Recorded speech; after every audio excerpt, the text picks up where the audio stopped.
In this tutorial, I am going to show you how to stop or end your X Premium subscription.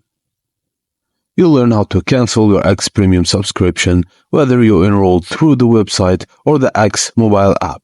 These steps are similar.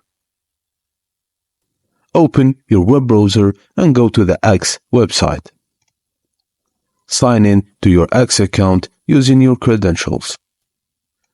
After that, click on More in the left sidebar to expand the menu, and select Settings and Privacy from the drop-down menu.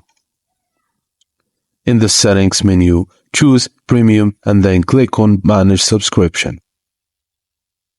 Click on Manage your current subscription and you will be redirected to Stripe.